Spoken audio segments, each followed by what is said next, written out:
Hello everyone and welcome along to the Liverpool Daily News right here on the Blood Red channel with myself, Patrick Smith, and I'm joined today by Liverpool.com's Ben Bocsak to talk about two things. We've got Southampton at the weekend, Liverpool's last game before the Qatar World Cup, but I'm actually going to start with the Carabao Cup draw last night because I'm sure you've all heard Liverpool will face Manchester City away from home in the fourth round of the Carabao Cup. I mean, Ben, what a draw this is. I mean, there's lots of talking points about it, but let's get your initial reaction to the draw.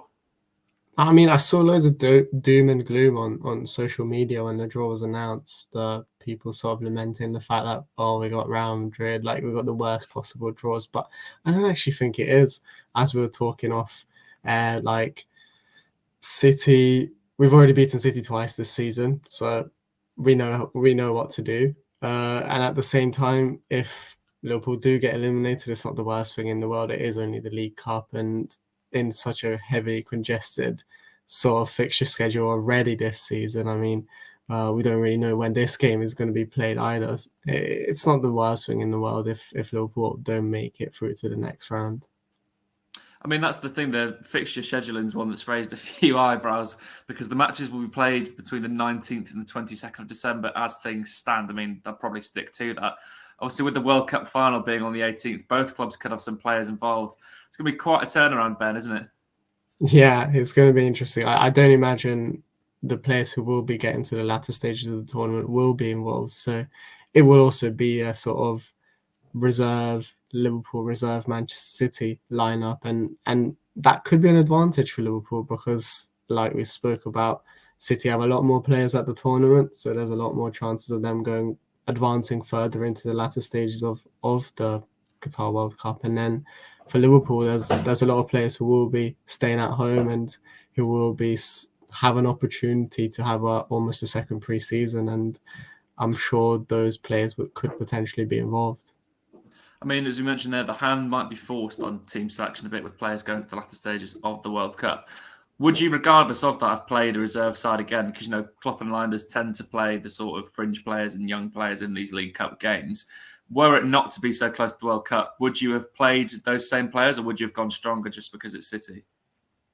I think slightly stronger, but not that much different to the lineup that we saw against Derby. I still would have given Bajcetic probably a run out. And some of the other ones, Cavallo, for example, I think he still needs minutes. And he did well against City in the FA Cup last season, from what I remember. I think he scored a goal. So yeah, I would have gone similar sort of strength level. Maybe instead of Leighton Stewart, have Darwin Núñez up front, just like a little bit stronger, but not that strong. Yeah, well, I couldn't agree more. So I've got a few comments here as well. Bruce saying, clutch for the youngsters again.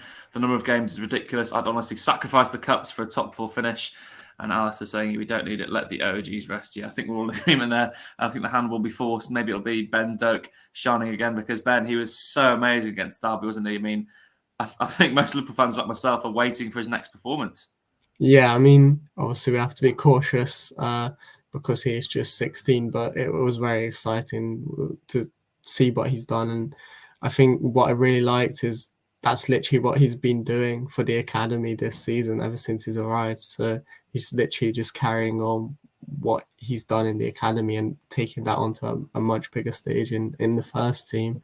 And I think that's really encouraging to see. And I think he's become the fifth 16-year-old under Klopp to make his Liverpool debut, which is pretty impressive as well from Klopp's point of view. There's only been 7 Liverpool players who made their debuts when they were 16 in the club's entire history, and 5 of them have come under Klopp. So that's very impressive. But when you look at those 5 players who have made their debuts, I think only Harvey Elliott has really made an impression in the first team. So Ben Doak will be hoping to follow the Elliott path and not the Keanu Hoover or some of the other players who were on that list. Yeah, exactly that. I think Ben Doak's future is definitely a more exciting one than some of the names mentioned there. I hope so. I could be proved wrong. And also, I can't believe it's mad that the fourth round of the League Cup is going to overshadow the World Cup final. Who'd have seen that one coming? Well, let's move away from the League Cup then. We've got Southampton on Saturday, last game before the World Cup, as we mentioned.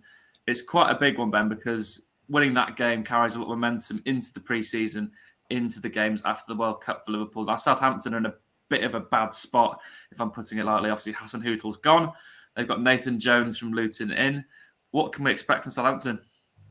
We don't really know. That's the reality of the situation. I mean, I'm cautiously optimistic, but these are the kind of games that Liverpool have struggled in this season. Every time a team has been in bad form, they've almost been able to galvanize themselves against Liverpool and go on and start going on a good run. So obviously that's a concern. But I think knowing that this is Liverpool's last game, I think the players will be up for this one more than anything, and they'll want to make a good impression. Some of them will be going off to the World Cup, or some of them will be staying at home. And I think they themselves will want to go in and go to this winter break really on a strong and sort of confident form.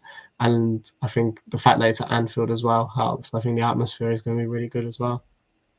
Do you think they need to be worried then of Southampton sort of going gung-ho? Because we've seen it with teams that have been managerless or changed managers this season, particularly in the Premier League. I mean, you look at Villa's first game after sacking Steven Gerrard and they went all guns blazing for it. Do you think Southampton will do the same last game before the World Cup, sort of nothing to lose? Is that something Liverpool should be concerned about with the defensive frailties at the moment? I mean, I think they will try to.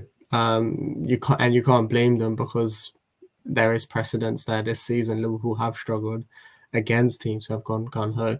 Leeds United, Nottingham Forest. So I think they will try to, but it's up to Liverpool to manage that. And if Liverpool can produce a performance like they did against City or Napoli, then I think that they should feel confident of getting a result, regardless of whether Southampton go gung-ho.